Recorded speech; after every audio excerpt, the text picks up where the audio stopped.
सभी को प्रणाम। आज के इस अत्यंत सात्विक कार्यक्रम को अपनी उपस्थिति से गरिमा एवं आशीर्वाद प्रदान कर रहे हम सबके लिए परम श्रद्धेय महामंडलेश्वर स्वामी अवधेशानंद सरस्वती जी, कार्यक्रम की अध्यक्षता कर रहे श्री वीरेंद्रजीत सिंह जी, डॉक्टर महेश चंद शर्मा जी, ये आलोक जी, ये अतुल जैन जी, हमारी भाभी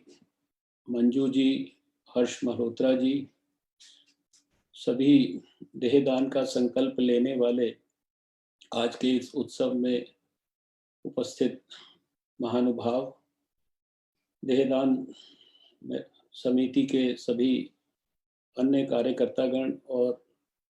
सभी लोग जो आज के इस कार्यक्रम से जुड़े हैं, मैं हृदय से आपका नमन करता हूँ, आपको बहुत बधाई देता हूँ। आलोक जी, आपकी टीम को बहुत अभिनंदन करना चाहता हूँ, क्योंकि आज का दिन बहुत पवित्र दिन है। ये हम सबके जो महान भारत के ऋषि श्री नानाजी देशमुख जी, भारत रत्न, उनकी पवित्र स्मृति के साथ जुड़ा कार्यक्रम है, उनकी जयंती के साथ जुड़ा कार्यक्रम है। और आज ही के दिन एक दूसरे महापुरुष लोकनायक जयप्रकाश नारायण जी की भी जयंती है। इसके कारण आज का दिन और भी ज़्यादा पवित्र हो जाता है। जैसा अतुल जी ने कहा कि नानाजी देशमुख जी के बारे में इतनी चीज़ें हैं कहने के लिए कि उनको थोड़े समय में कहना बहुत मुश्किल है। मेरे पास भी उनके जीवन के साथ जुड़ने के अनेकों प्रसंग हैं, अनेकों ऐसी घटनाएं हैं जिनके कारण मेरे को जीवन में बहुत सारे अच्छे काम करने के लिए ऊर्जा मिली, बहुत सारी अच्छी प्रेरणा मिली। हम सब जानते हैं कि वह एक महान व्यक्तित्व के धनी थे। बचपन से ही बाल गंगाधर तिलक से लेकर और डॉक्टर हेडगेवार जी से प्रेरणा लेकर उनकी मृत्यु के बाद प्रचारक बनने से लेकर और अपने अंतिम क्षण तक उनके जीवन का हर क्षण देश और समाज की सेवा के लिए समर्पित रहा। जीवन को उनके बहुत गहराई से अध्ययन करें तो शायद हमारे विचार परिवार का भी कोई ऐसा क्षेत्र नहीं है जिस क्षेत्र के लिए उन्होंने महत्वपूर्ण योगदान ना दिया हो। पहले शिशु मंदिर से लेकर राष्ट्र धर्म पांचजन्य, सभी प्रकार के जितने भी ऑर्गेनाइजेशंस हो सकते हैं, संघ के प्रचारक के रूप में, भारतीय जनसंघ के उत्तर प्रदेश के वरिष्ठ कार्यकर्ता के रूप में, और फिर दूसरी पार्टियों के भी बड़े बड़े डॉक्टर राम मनोहर लोहिया जैसे, आचार्य विनोबा भावे जैसे लोगों के सहयोगियों के रूप में, अटल जी और दीनदयाल जी जैसे महान हमारे देश के नेताओं और विचारकों को भी, जिन्होंने अपना सानिध्य दिया, अपना आशीर्वाद दिया। और मैं बहुत गहराई से सोचता हूँ तो शायद कोई दूसरा ऐसा नाम ध्यान में नहीं आता भारत की राजनीति में जिसने अक्षरशः वो सब कुछ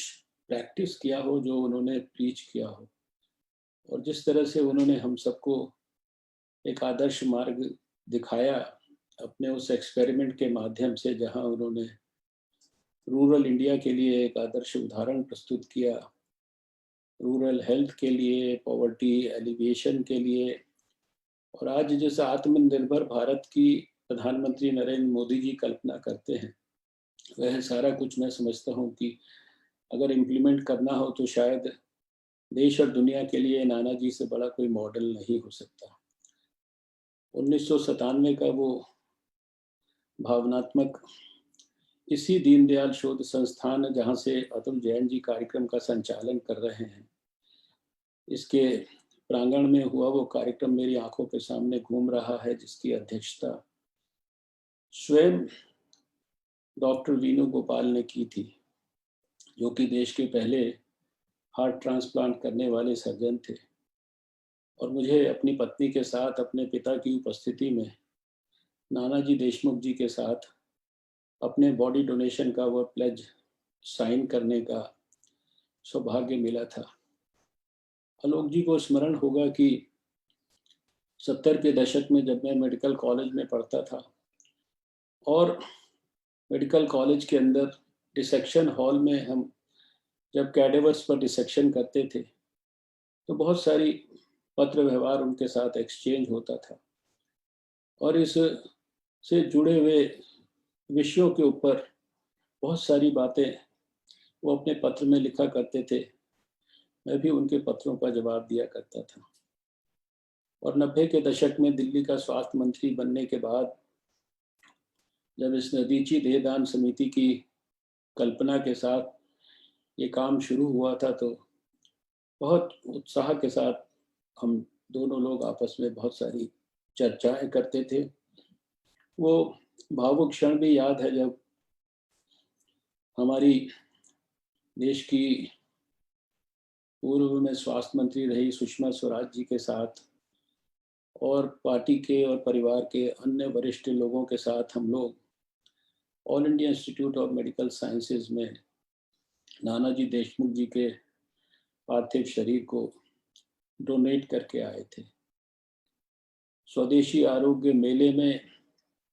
मैं जानता हूं कि नानाजी ने जिस प्रकार से हम लोगों का मार्गदर्शन किया और आरोग्य की एक गहरी परिकल्पना को हम सबके सामने रखा। आज समय की मर्यादा उन सब बातों की शायद चर्चा करने के लिए अनुमति नहीं देती, लेकिन मैं हमेशा याद करता हूं कि जब मैंने मेडिकल कॉलेज में पढ़ाई की तो मेरे बैच को फर्स्ट ईयर और सेकंड ईयर में एनाटॉमी पढ़ने के लिए 25 कैडेवर्स उपलब्ध थे एक समय में, और 9 महीने के बाद 25 और उपलब्ध हो जाते थे। इस प्रकार से 50 कैडेवर्स के ऊपर हमारे अकेले बैच ने पढ़ाई की। और दिल्ली के स्वास्थ्य मंत्री के रूप में जब मैं हरियाणा में अग्रोहा मेडिकल कॉलेज में गया और वहाँ इंस्पेक्शन करके गया तो वहाँ एक कार्यक्रम के चीफ गेस्ट के रूप में था, लेकिन आते समय विनम्र आग्रह करते हुए वहाँ के प्रिंसिपल ने कहा कि सर आप दिल्ली से हमारे लिए कोई 1-2 कैडेवर्स की अगर कोई व्यवस्था कर दें तो आप देख पाएंगे कि हमारे इस डिसेक्शन हॉल में सब कुछ है लेकिन कैडेवर्स की शॉर्टेज है। और इस चीज़ ने मेरे मन में भी कम से कम बॉडी डोनेशन का जो आंदोलन है इसको देश में विकसित करने के भाव को और सुदृढ़ किया। आलोक जी के साथ उस जमाने में बहुत चर्चाएं होती थी और मुझे बड़ी खुशी है कि आज ददीची देहदान समिति ने उस पहले कार्यक्रम से लेकर और आज तक के कार्यक्रम में इतने बड़े लेवल पर इस बॉडी डोनेशन के मूवमेंट को विस्तार दिया है, इसको ताकत दी है कि आज सैकड़ों की तादाद में संकल्प लेने वाले इस कार्यक्रम के अंदर हैं। आज बॉडी डोनेशन की प्रासंगिकता इसलिए भी और ज़्यादा उपयोगी और ज़्यादा आवश्यक हो गई है क्योंकि प्रधानमंत्री नरेंद्र मोदी जी के नेतृत्व में आपको सबको जानकर खुशी होगी कि इस समय देश में 157 नए मेडिकल कॉलेजेस वो नए सिरे से डेवलपमेंट की विभिन्न स्टेजेस में है। इसमें से 75 केवल पिछले एक साल में दूसरी बार नरेंद्र मोदी जी के प्रधानमंत्री बनने के बाद देश के सबसे गरीब पिछड़े हुए इलाकों में जिनको एस्पिरेशनल डिस्ट्रिक्ट्स कहते हैं वहां पर बनाने की योजना पर काम शुरू हुआ है। पिछले 5 साल में 29,000 MBBS की सीट्स देश के अंदर बढ़ाई गई है। इतनी बड़ी संख्या में मेडिकल कॉलेजेस, इतनी बड़ी संख्या में मेडिकल स्टूडेंट्स का बढ़ना, इसके लिए भी बहुत बड़े पैमाने पर देश में डेड बॉडीज जिनको हम मेडिकल भाषा में कैडेवर बोलते हैं इनकी आवश्यकता पड़ेगी। और इसके लिए इस ददीची देहदान समिति के द्वारा जो प्रारंभ किया गया आंदोलन है इसको दिल्ली से देश के दूर दूर के इलाकों तक ले जाने की, जिसके लिए थोड़े प्रयास हुए हैं, आवश्यकता पड़ेगी। और इसी के साथ साथ जो दूसरे ऑर्गन्स का डोनेशन का आंदोलन है उसको भी बहुत विस्तार देने की आवश्यकता होगी। यहाँ पर बहुत प्रमुख लोग इस कार्यक्रम में उपस्थित हैं। इस आंदोलन में जितनी भी बड़े पैमाने पर हम आहुति दे पाएंगे, अभी आलोक जी ने एक उदाहरण दिया। मुझे याद है कि 14 में मैं जब स्वास्थ्य मंत्री था, तो एक यंग बच्ची जिसका एक्सीडेंट हुआ था मेरे ही क्षेत्र की, उसके माँ बाप ने उस बच्ची के ब्रेन डेड होने पर उसका हार्ट, लिवर, उसकी किडनीज, उसका लंग्स, उसकी आंखें, सब कुछ उन्होंने डोनेट किया और फिर हमने उसकी स्मृति में इस आंदोलन को ऑल इंडिया इंस्टीट्यूट के अंदर वहाँ के ऑर्गों के माध्यम से और अधिक सुदृढ़ करने के बहुत सारे प्रयास किए। इस आंदोलन के लिए जितना भी किया जाए वो कम है और इस आंदोलन को इसकी सफलता की चरम सीमा तक पहुंचाने के लिए शायद नानाजी देशमुख से ज़्यादा कोई बेहतर व्यक्तित्व हमको जीवन पर्यंत प्रेरणा नहीं दे सकता। आज के इस कार्यक्रम को उनकी जयंती पर आपने आयोजित किया है, इसके लिए मैं हृदय से आप सबका अभिनंदन करता हूँ। आज के इस कार्यक्रम में इसका साक्षी बनने का आपने मुझे भी अवसर दिया, इसके लिए आलोक जी और उनकी टीम को, अतुल जैन जी को, दीनदयाल शोध संस्थान को, दधीची देहदान समिति के समस्त कार्यकर्ताओं को मैं बहुत बहुत धन्यवाद करता हूँ। नमस्कार। दधीची देहदान समिति या देहदान और अंगदान के विषय में जानकारी के लिए www.dehedan.org पर लॉगिन करें। हमारी समिति की गतिविधियों की नियमित अपडेट्स के लिए हमारा फेसबुक पेज देखें। स्क्रीन पर दिए गए नंबर और ईमेल के द्वारा आप हमसे सीधे संपर्क भी कर सकते हैं। धन्यवाद।